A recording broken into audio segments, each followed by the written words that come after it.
people laughed. Few people cried. Now I am become death, the destroyer of worlds.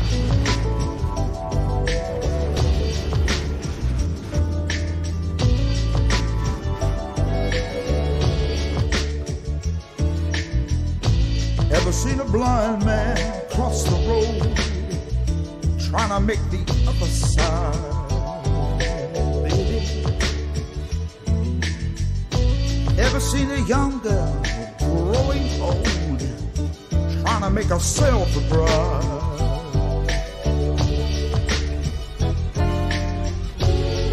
So what becomes of you, my love? Now I am become death, the destroyer of worlds.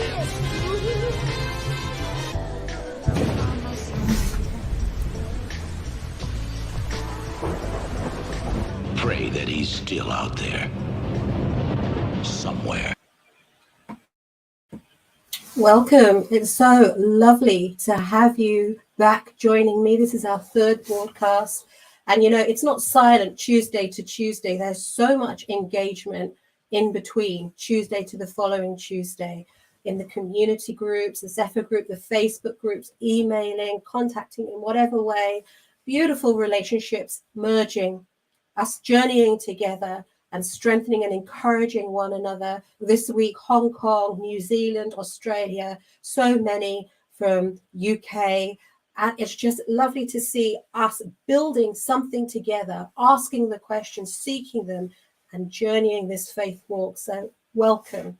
You know, thank you to the Lamb Network, to Mark for this opportunity so that we can engage, that we can minister, that we can come together. And also to Dr. Stephen Pigeon for the investment, because this is a new area into the British Isles, covering Wales, Ireland, Scotland, and all of the UK. For Cepher, for Dr. Pigeon, and he's got such a heart, you know, and I see your excitement and I see the answers that you have and wanting to walk into new territory, and we're doing that all together. So before Dr. Pigeon comes on, I just want to continue where we leave off each week, and I want to continue looking with you at what we call in this jigsaw the tribulation. You know, to fit a jigsaw together regarding the tribulation, we need to understand, one, that it is Yah's hand, two, that it is Yah's judgments. And then you need to come to the realization that it is a 7-year period and it's dealing with the end of humanity, with the end of mankind. When you come to that acceptance, you're then able to build a biblical precipice, a biblical foundation with conviction, and build it piece by piece, just as you would with a jigsaw, until you find the right pieces connecting in the right slot, which you know to be true. That bit about which you know to be true is a spiritual analogy. But, you know, when you do a jigsaw, say it's 100, 1,000 pieces, if you just get one piece and put it together, you're making a collage of an image of something, but you're not replicating what is on the front cover of that picture. And in parallel, when you're spiritually, it is the Ruach HaKodesh who leads us, who reveals things through us. He reveals it through scripture, and scripture confirms it. It's nothing less and it's nothing more. It's simply that. My sheep know my voice. This is Yahusha saying, my sheep know my voice. I know them and they follow me. Whenever I lead them, they will come. That is what he is saying. He is the great shepherd. He is yours and mine, great shepherd. He's going to lead us piece by piece through this jigsaw of the last 7 years, so we understand how humanity, how mankind, globally, locally, nationally, with our families, how it's going to affect us. You know, I know you know, a shepherd spends the entirety of his day caring and tending to his flock. It's a known fact that animals instantly recognize the voice of a familiar, trusted person. How do you know? I'm asking you how you know that voice of Yah. How do you know his voice? Can you hear him? Do you hear it through the word? You see, if you don't know his word, if you don't know his voice, that means that we are no better than what is called a hireling shepherd. Hireling shepherds are those who are paid for hire with 30 pieces of shekel of silver. In biblical terms, it's those who serve with mercenary motives, who are hired with mercenary motives to lead the flock astray to destruction. Just think back for the last 2.5 years. We have been led with a one government narrative. We have been led with a media narrative that doesn't stray from what the government says. We have been led in so many ways, but not where we should. Leadership has not addressed it as it should from a biblical perspective. They were sticking to what the policy of government, of media says without challenging it. And that's where we have to recognize that there is a difference. So do you hear his voice? My sheep, do you hear my voice? Because otherwise, if we don't, then it's those slum dogs, those dogs that were referred to last time, those greedy dogs, slumbering shepherds.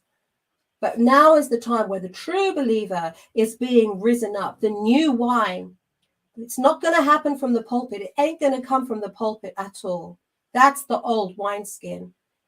And we're looking for the new wine. And they're coming from the caves of Adullam. You know, the caves of Adullam is where David was hidden for 2 years. It's the place of preparation where he sat on the throne of Israel and learned to lead Israel. But if you go to the boy years of David, you will see that he got his most public victories because of his private battles in his highs and in his lows. He learned to defeat Goliath, which he called that stinking flesh of the devil, from that private place. That's where he learned to defeat and overcome the lion and the bear. So there's a process in the preparation, in the hiding, in the wilderness. He's been preparing you. He's kept you in a cave. He's kept you like David for a time such as this, for this generation. You resented it. You didn't understand it. You despised it. But he kept you for a purpose, untarnished, unscathed. And now he is drawing you out. My sheep know my voice, and they will follow me. That is what Yahushua says. Wherever I lead them, they will follow me. Because unless Yah and Yahushua are leading us, indeed the Ruach are leading us, then we are living in the flesh. We are a work of the flesh. We are building a house of flesh, and it shall not survive. It shall dissonate. This is the difference between the holy people, the elect, and those dressed in fine white linen. This is the difference with those who are called out, who will make a stand. It's all how you posture yourself, the faith walk that you walk in. Otherwise, we're nothing but the unfaithful house of Israel. What I was talking about, the hireling, the harlot, the greedy dog, loving to slumber.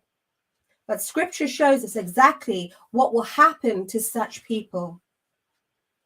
You know, in Amos 6, it says this: woe to you who are at ease in Zion. Woe to you who put off the day of doom, who cause the seat of violence to come near. Last time we spoke about Jeremiah, because of our abominations and our own sins, what we are facing now. And it's exactly that situation.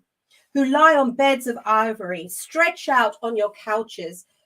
How many times have you heard, I'm okay, as long as I don't use my civil liberties, as long as I take this, and then I'll be able to continue traveling, buying, selling, having my health rights. How many times have you heard this? This is the difference. We can't be like that. We have to be different. It goes on to say, who sings idly to the sound of strings instruments and invents for themselves music like the instruments of David. You know what that's referring to? It reminds me of Amos 5. I hate and despise your religious festivals. Your assemblies are a stench to me. Even though you bring me burnt offerings and grain offerings, I will not accept them. Away with the noise of your song. I will not listen to the music of your harps. Matthew, Isaiah, Ezekiel, they all say, they honor me with their lips, but their hearts are far from me. Can you recognize, see what's going on? It's got to be true worship. There's got to be true sincerity. It goes on to say, but they are not grieved by the affliction of Joseph. We represent Joseph in this time right now. And in Ezekiel, it says, where are those who will cry and sigh for the abominations going on in our land? Where are those who will cry and intercede? This is exactly the difference between those that stand as the elect, those that stand as the called. This is the message that we are to carry, to stop putting away afar the day of doom, to address those that are putting afar the day of doom. Woe to them who are at ease in Zion, who put afar this day of doom. This is what King David, calls the day of disaster, the day of destruction, and what other prophets call the day of Jacob's trouble. Make no mistake, this is the coming of Yahusha with the 7 vials, where everyone, all kings of the earth, great and small, young and old, will run to the rocks and the caves and crying out for it to fall on them.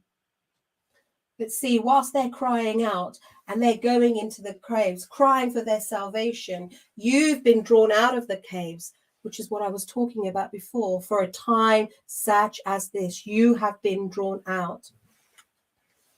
Others have been sipping from the cup of the scarlet woman. We made that choice to stand and not fall into that same area. That's the Jesuit Babylonian worshippers. That's the control of the system that we live in. The rulers of this world, that Babylonian control, the bankers, the governments, the world religions. It's the educational system. Recognize it.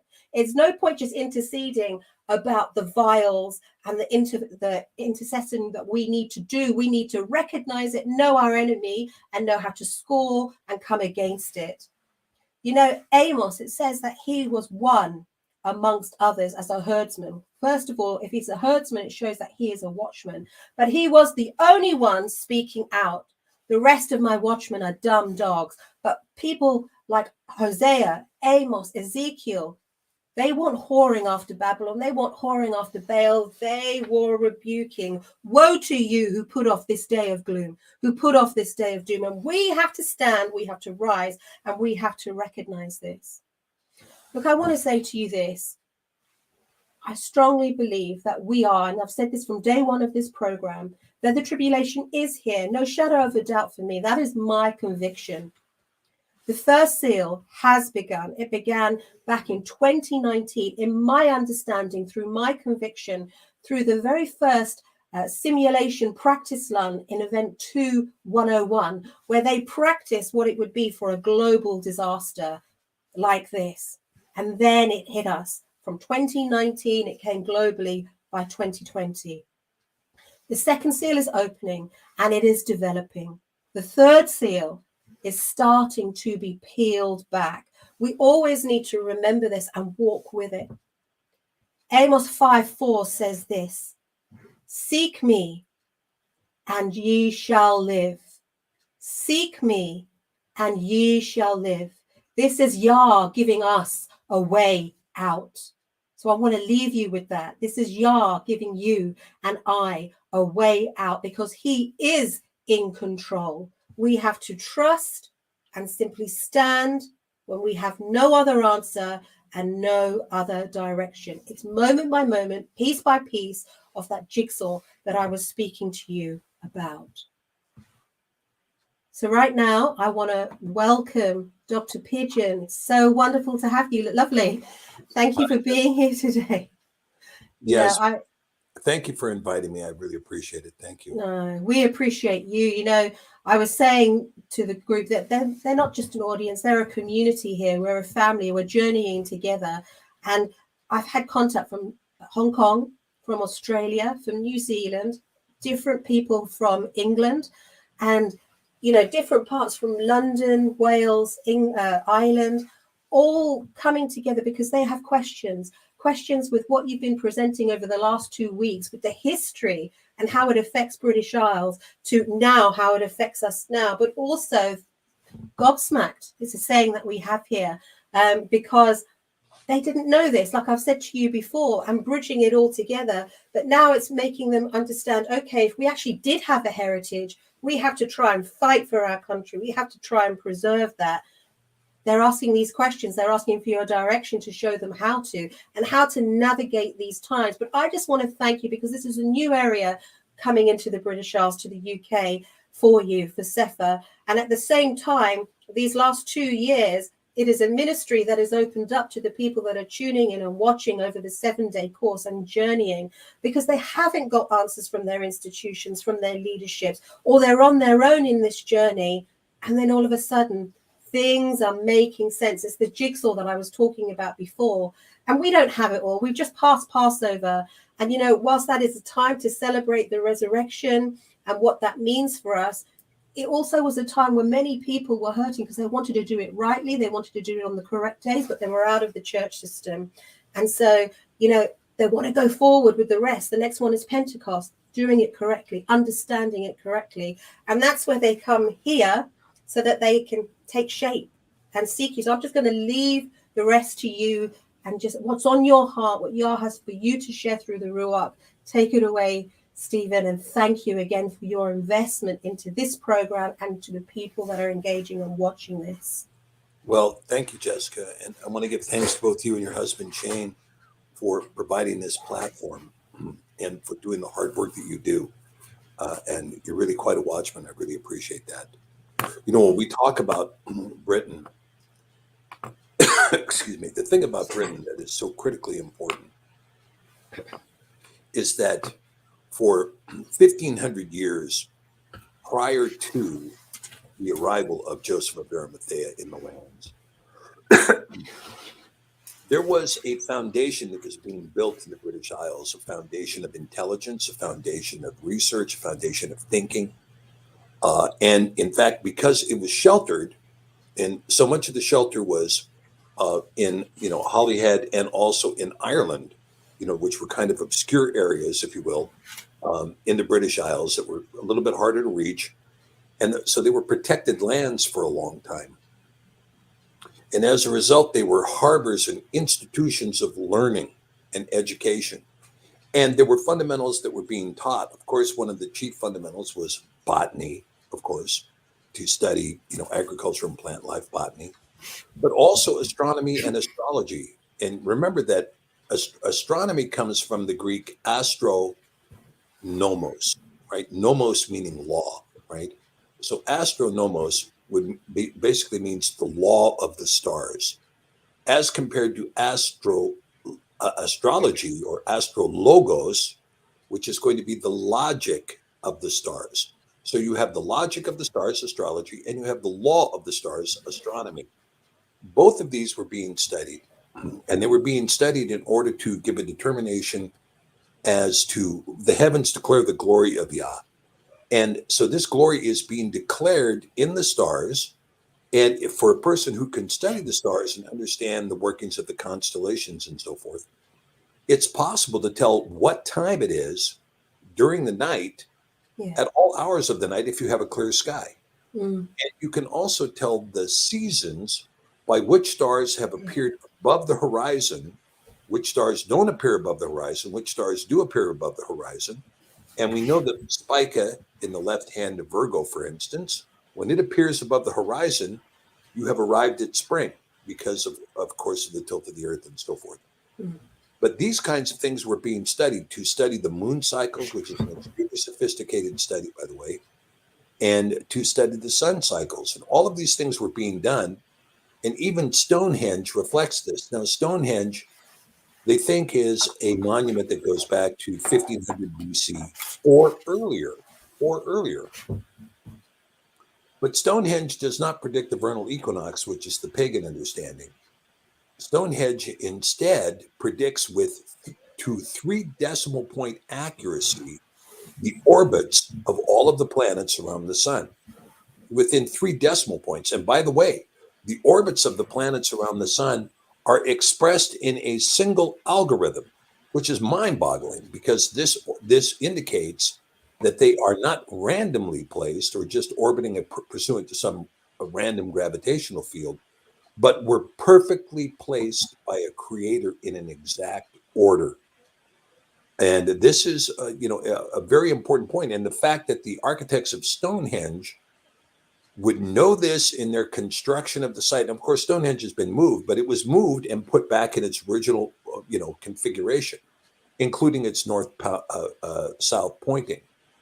So it does depict the orbit of 10 planets, not 9. Was there a 10th? Yes, there was a 10th between Mars and Jupiter, which is now an asteroid belt. It was destroyed at some point. So you see this history now of, you're talking about, and there was also a study of philosophy. There was also a study of music. These were critical teachings in the Isles as late as 1500 BC. Now, in 1500 BC, you also see evidence of the tin trade. The tin trade beginning, there, when you get down to Cornwall, there's pre-existing tin mines down there, right? They reach all the way down under the water, right? Well under the water off the coast. These tin mines were being mined in 1500 BC. They were a critical part. So when you see evidence in scripture of Moshe creating a brazen serpent on a pole, brass is created by mixing copper with tin. The copper came out of the British Isles for a while, but eventually was tapped out of the Americas. So Solomon had ships working in the Great Lakes of North America in 1000 BC. There's evidence of over 5,000 copper mines. And what you typically see when you see this kind of adventurism, well, we're going to ship out and we're going to mine over here in this area. Some people stay behind. There's many reasons why they stay behind, but typically the reason that people would stay behind in a wilderness to build is because when they came back home, they were under a regimen where the king would be practicing child sacrifice. And because child sacrifice is the ultimate expression of tyranny, when they pick children at random to sacrifice in the public square, the kind of terror that comes on a person is the most extreme kind of terror you can experience. Yeah, of course, yeah. And so when a king would resort to this approach to control his subjects, people would leave and they would go live in the wilderness. And so we know that there were many of the tribes of Israel along the St. Lawrence waterway. There was a group of 7 there, and those were the tribes of Israel. And to this day, the Iroquois Indians in Quebec, they speak a form of Hebrew, to the point that when Iroquois singers came to Israel to sing in front of the Wailing Wall there, the Kotel, the rabbis would come out and say, you have to stop singing. Why do you have to stop singing? Because you can't pronounce the name of Yahweh here in Israel. What are you talking about? We're singing in Iroquois. No, you're singing in Hebrew. No, we're singing in Iroquois. They were singing in ancient Hebrew, right? Yeah. And there are other tribes, the Mayan tribes and other tribes out of South America that were also singing in Hebrew. So many of the lost tribes of Israel ended up in North and South America.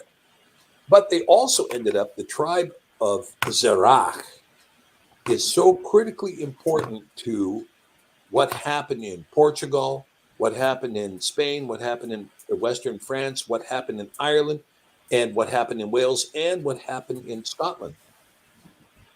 So Zerach, who was if you recall, when Tamar was pregnant with twins, she was about to give birth and a hand came out.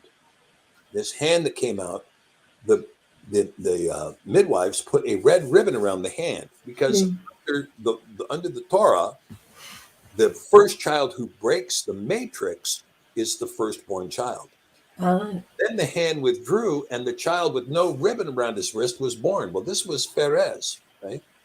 So Pharez, who would be in the bloodline of David, the bloodline of Solomon, the bloodline of Mashiach, ultimately, Pharez came out first, but the firstborn technically was Zerach, who then the child with the red ribbon came out, Zerach. Now, Zerach his children did not hang around for the Exodus. There's only 2 mentions in all of Scripture of the sons of Zerach. One is in 1 Chronicles and the other is in 1 Kings. But the reference in 1 Kings is obscure because the reference in 1 Kings refers to these sons as the sons of round dancing, Mahol. Even though the King James interpreter said, oh, that must be a proper noun, Mahol. It isn't. It means Ma, the prefix mahol, means from round dancing. The sons from round dancing. And this was a practice back then, which is still a practice today among the community of what's called Davidic dance. Yeah. Have you witnessed Davidic dancing, Jessica? Have you seen that? No, we were talking about this last week. The closest is Bungra that I've witnessed, but nothing like the Davidic dancing other than what we see on TV. And that's wonderful. I love that. Oh, it's something to see. It's something to experience too. It really is worshipful. But at any rate, so these were the sons of round dancing. So Zarak, his sons, Calcol, would go off to form the city of Athens. Darda would go off to form the city of Troy. And his son Etanim would go off to form the city of Cadiz. Okay. Then he had another son, Haman, who appears to be the birth father of he who would, betray the Jews in Persia in the book of Esther. And then you have Zimri, and Zimri's son was the only one who retained inside the house of Israel, so that when they crossed the wilderness and into the Holy Land, it was a son of Zimri that took the artifacts from Jericho and brought the curse, and was killed because of it. But the other sons of Zarak had left. Now the son of Calcol, or the grandson, it was a fellow named Galathus. And Galathus would come back into Egypt with a large troop, like over 1 million people, and would try to dominate Egypt. Well, it didn't work. And so he left and he went across the northern Africa to Morocco, and then from Morocco into Iberia. And he went to, in particular, an area called Lusitania. Now, Lusitania is the western coast of the Iberian Peninsula, and they built a port city there, which was known as the Port of Galathus, or Portugal. And his people would become known as the Gauls, or the Gaelic. These were of the tribe of Galathus, and so you had the Gauls in Portugal, you had the Gauls in northern Spain, and you had Gauls in western France, which was called Galatia. And these are most likely the people to whom Paul was addressing in the book of Galatians. These people in western France, the Gaelic people. Now, these same Gaelic people would enter into Ireland and eventually up into Scotland, where they would intermingle with the Picts that were living in northern Scotland, which would eventually they would be above Hadrian's Wall. Yeah. But these Gaelic people had a practice of there was no Torah in the hands of these Gaelic people. They were a people of faith that had left Egypt before Moshe. They'd left before the slavery was imposed on Egypt. They had left before then. And Moses would lead these tribes the other way. They would go the other way, leaving Egypt in the Exodus. So Moshe's Torah was not in the hands of the children of Zarak. A very important thing to understand. Moshe's Torah was not in the hands of the children of Zarak. They had the understanding that was given to them by their fathers, which would have included Yaakov, Yitzhak, Abraham, all of three who were trained by Shem, the son of Noah. And remember that Abraham was given the Hebrew language again anew. Joseph was given the Hebrew language anew, and the Hebrew language in some of the ancient scrolls were taught by Shem to Abraham, to Yitzhak, to Yaakov. Shem outlived Abraham. Shem outlived Yitzhak. Only Yaakov outlived Shem.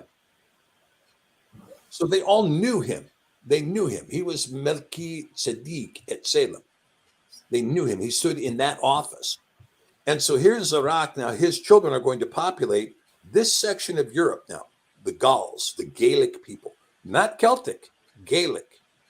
The Celtic people are a completely different group, right? You read in the Bible, in your English Bible, about the Chaldeans. Now, in the Cepher, we use the Ivrit name Kasdim. But in the Greek, they called them Chaldeans. Okay, well, these Chaldeans, these were the sons of Nahor. I know I'm getting kind of elaborate on this, but I got to give it to you anyway. So yeah. Nahor was the brother of Abraham. Okay, so Nahor remained behind. Abraham left and departed. He became a stranger in a strange land. Nahor remained home, and Nahor had 12 kids. He had 8 sons with his wife and 4 sons with a concubine, the last of which was Makkah, who would be the tribe of the Maccabees that would take Judea, right? Asmoneans. But Nahor, he's of the same seed of Abraham, but he's not a child of Abraham, but he's of the same seed of Abraham. You see? Okay, so his children would become what's called the Kasdim or the Chaldeans. The Chaldeans would build the Assyrian Empire, which would destroy the northern kingdom. The Chaldeans would build the Babylonian Empire. In fact, Babylon was called the excellency of the Chaldeans. The Chaldeans would integrate into the Hittite Empire. And from the Hittite Empire, they translated themselves into Central Europe. Now, they were called Chaldeans. Then they became known as Chaldee. Then they became known as Kelti, the Celtic people. So the Celtic people were of the same seed of Abraham, but they were not children of Abraham. This is what's discussed in the gospel when Mashiach is talking to the Pharisees.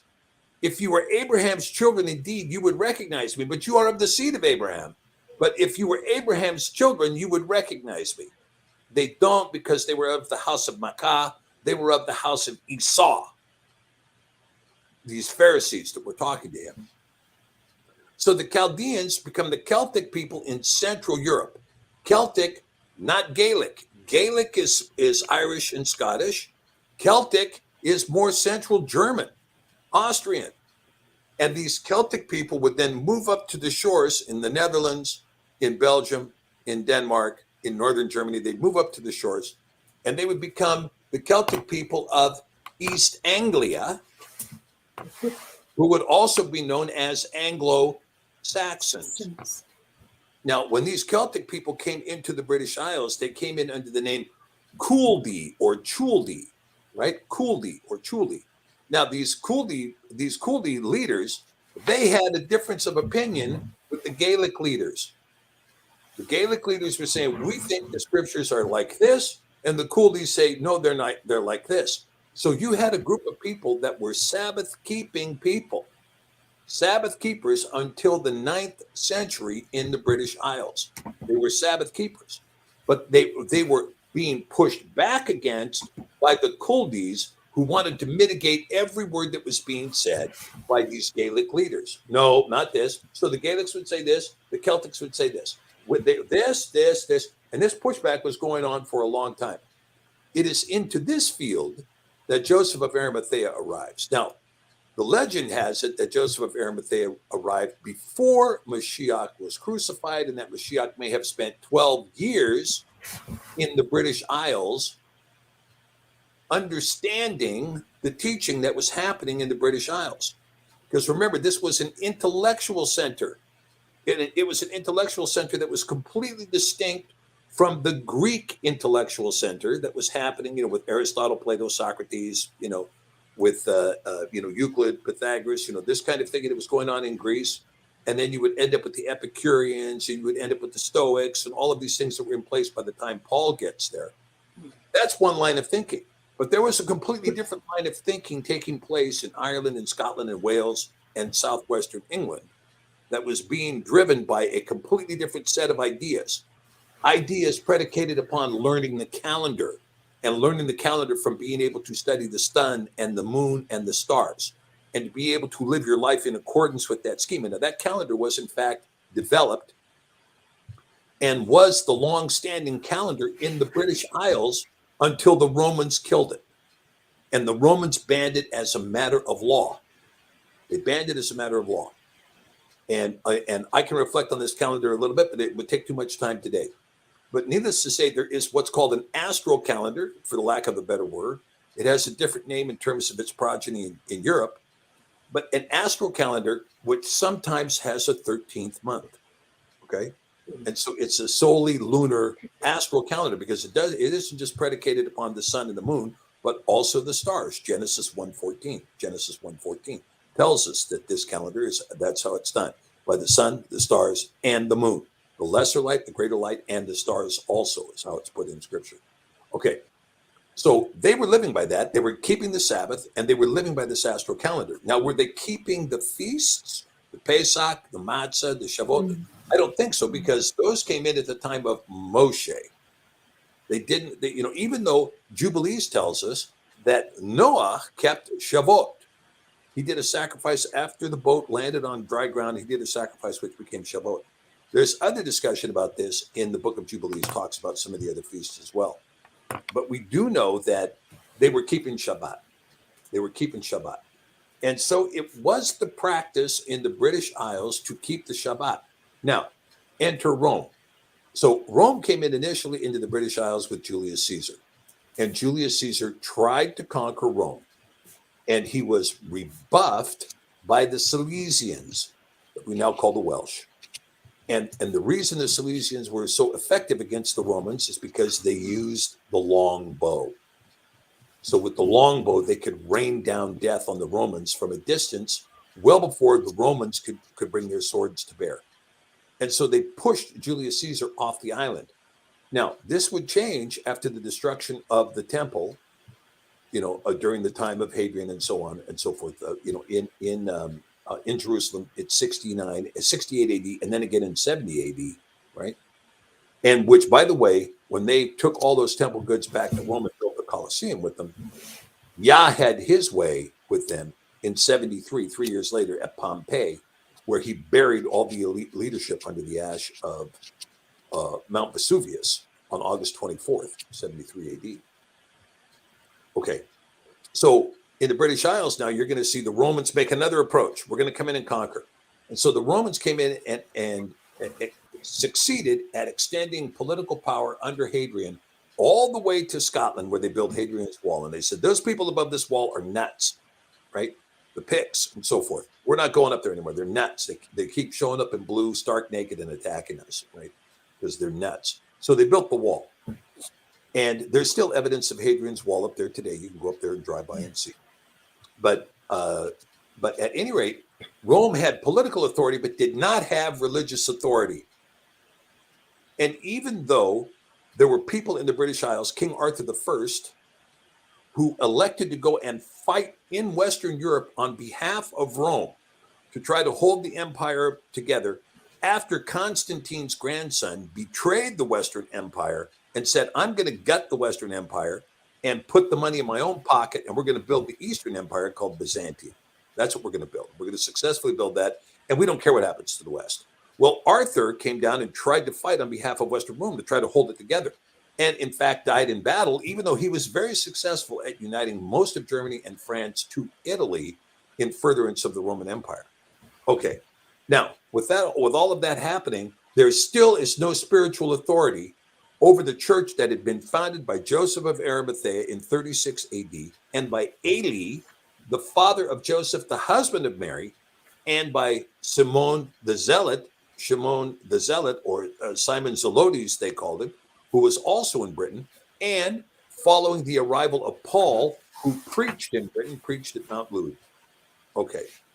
So with all of that happening now, and by the way, who anointed bishops.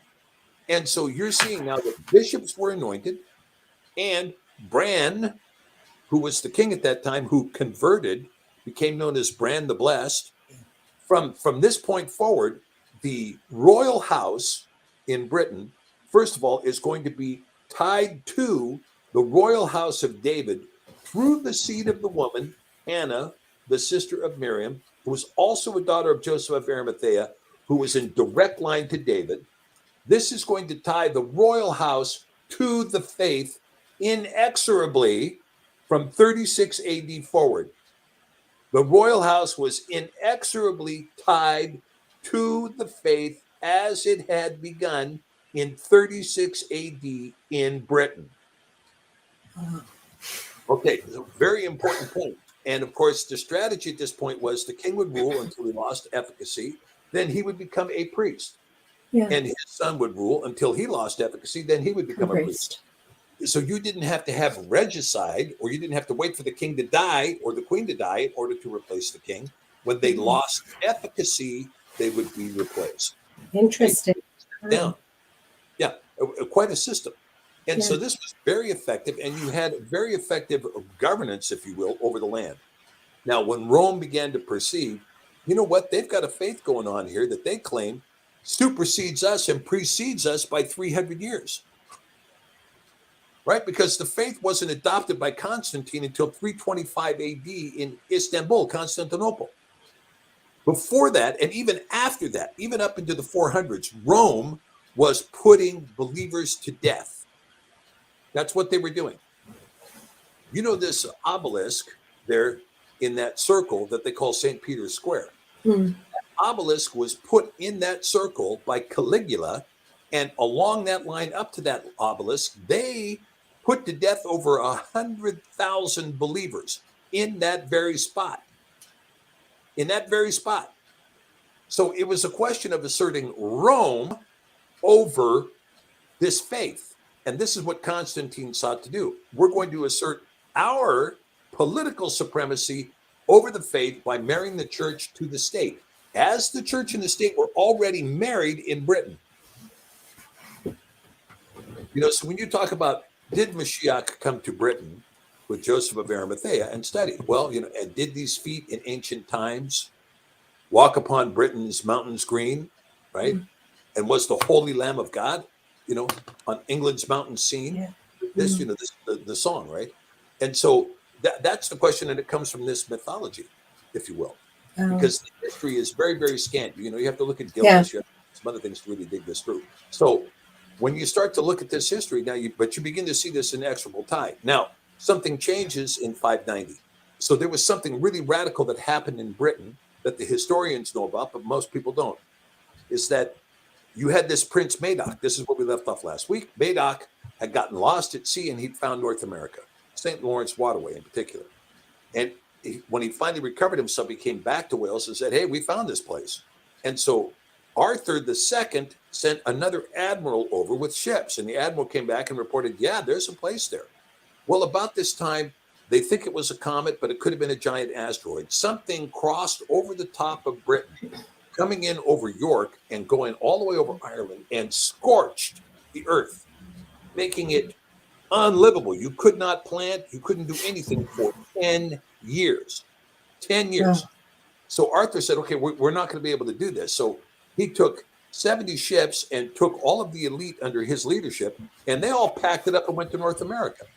Now, this record is pretty clear when you get into Ohio, Kentucky, and southern Indiana.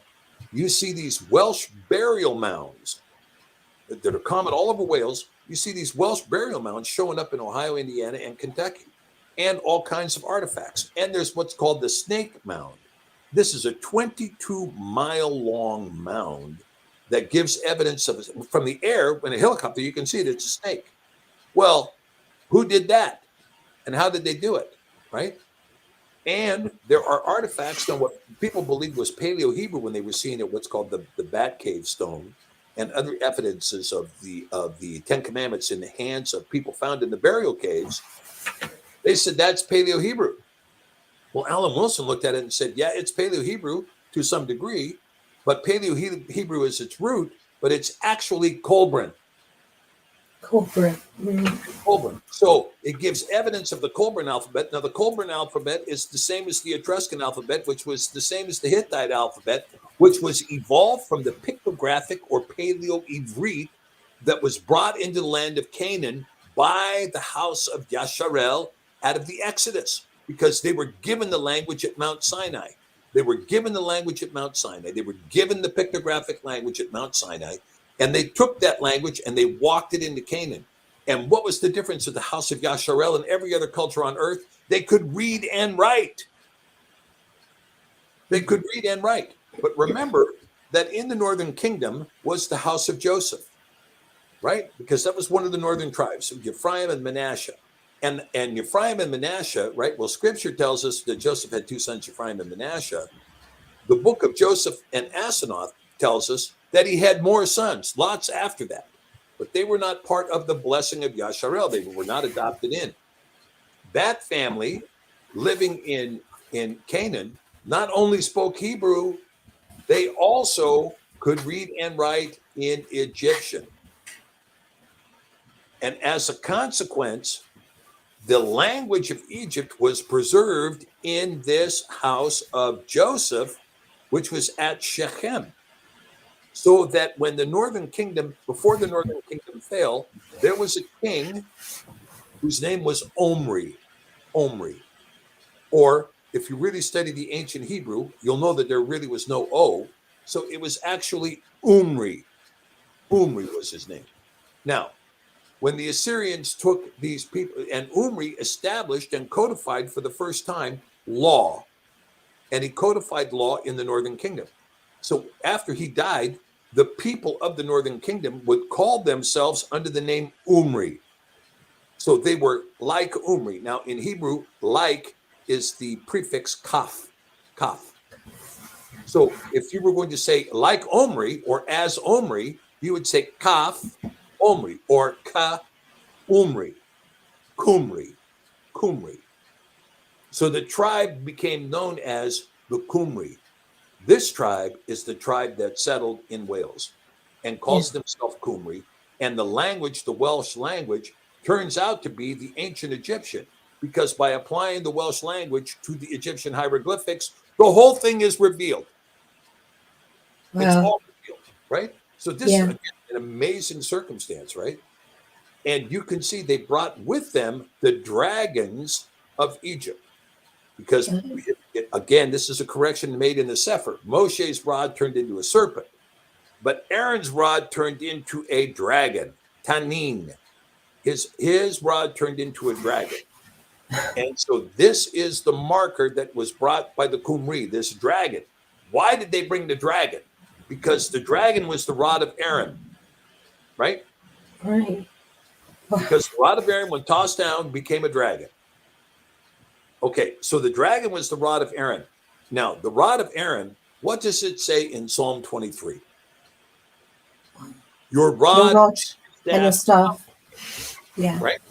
Well, Solomon, when he builds the temple, he opens the Ark of the Covenant. And in the Ark of the Covenant, there was supposed to be the 2 sapphire stones of the commandments and Aaron's rod. But when he opened the Ark, Aaron's rod was missing. Why was it missing? Because David had it. Your rod and your staff. Oh, wow. Okay.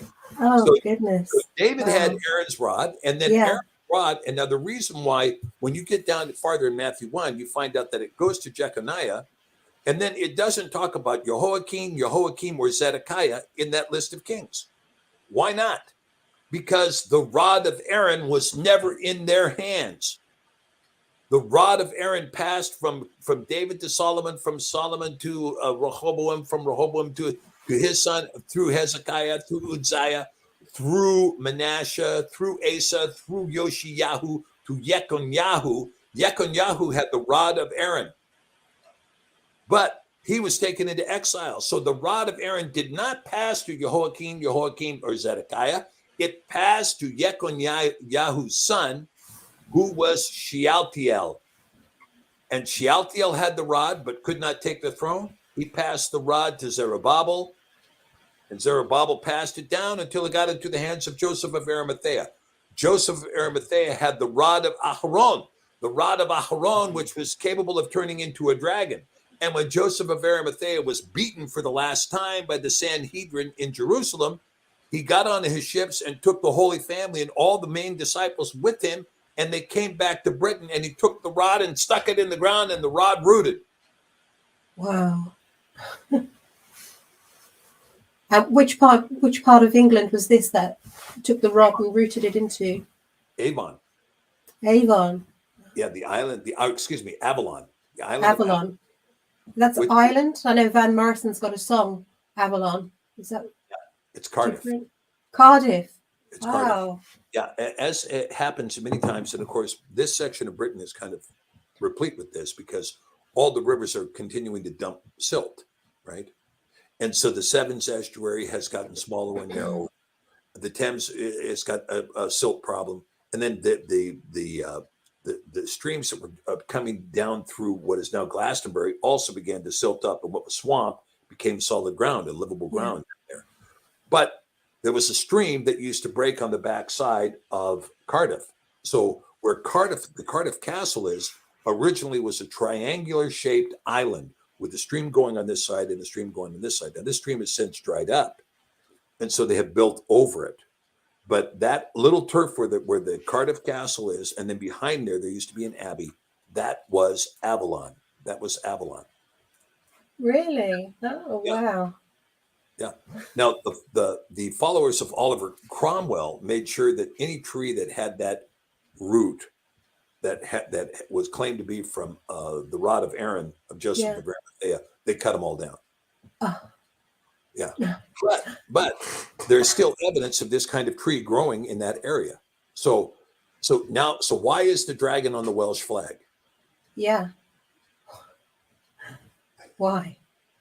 Because of the rod of Aaron being planted in the land of Wales. Oh, I see. That makes sense, doesn't it? You don't question it. And then when you bring it into the context you have, it makes absolute sense. Wow. So you begin to see this, right? So now we begin to see that now what happened, of course, there were Druidic prophecies predicting that there would be this Mashiach. There were Druidic prophecies predicting this. Why? Because who were the Druids? The Druids were of the house of Zerach, who never got the Torah. You see, they never got the Torah. So they were kind of in the wilderness, like, well, I guess we do it this way, and I guess we do it that way, and I guess we do it this way. Why? Because they never got the Torah.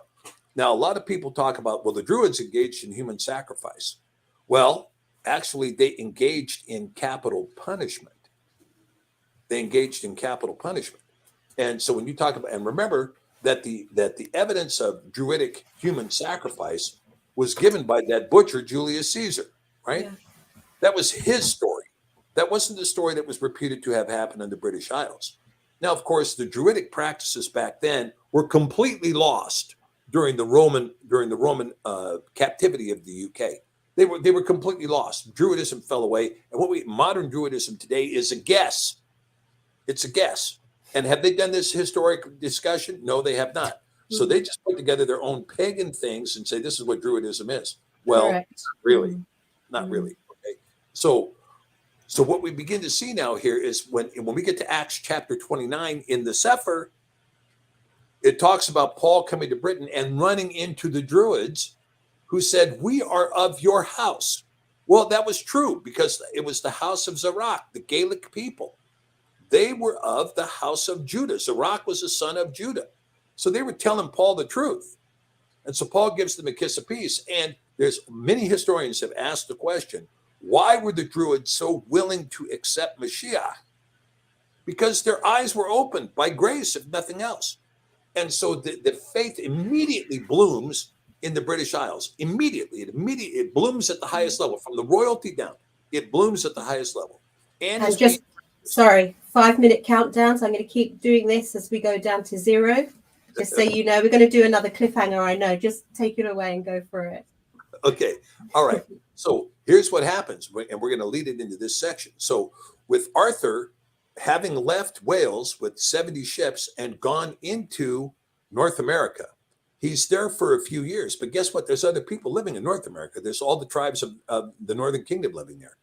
And he is murdered in an attack in North America. His body is brought back to the British Isles 590 AD.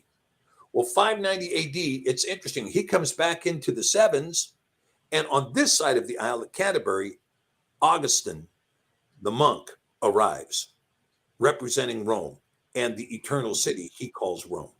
Okay? So Augustine here in Canterbury, the death of King Arthur here in Wales. And King Arthur is buried in 592. Over 1,000 dignitaries come to this funeral. And Alan Wilson found the grave complete with a cross that said Arthur on his chest at the church where this funeral happened that he bought.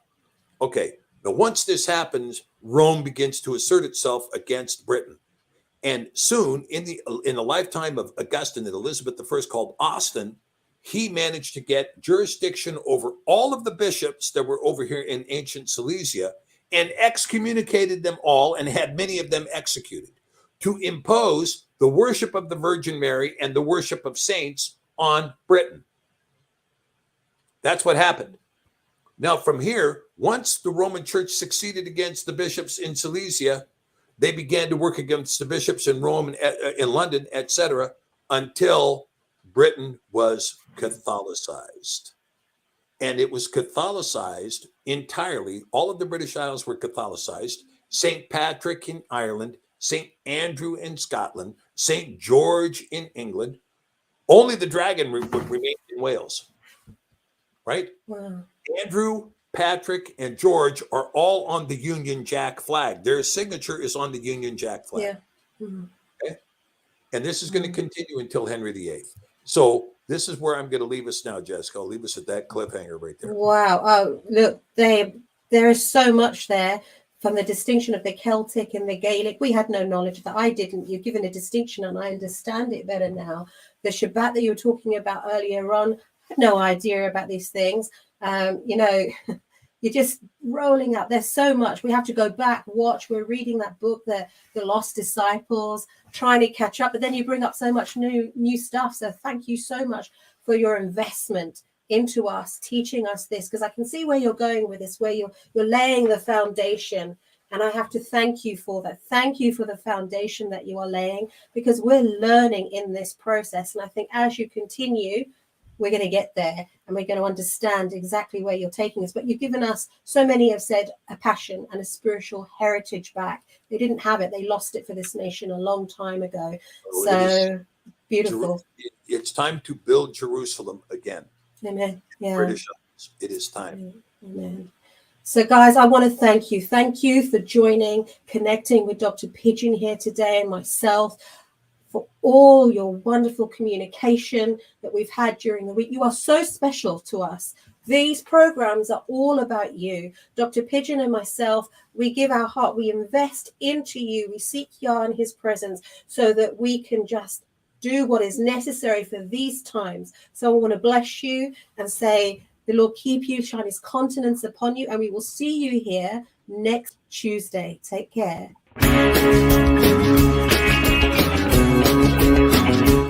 We are richly blessed to bring you what we believe is the fullest, most diverse, yet up-to-date progressive teachings, discussion, and prayer programming you can find anywhere on this planet.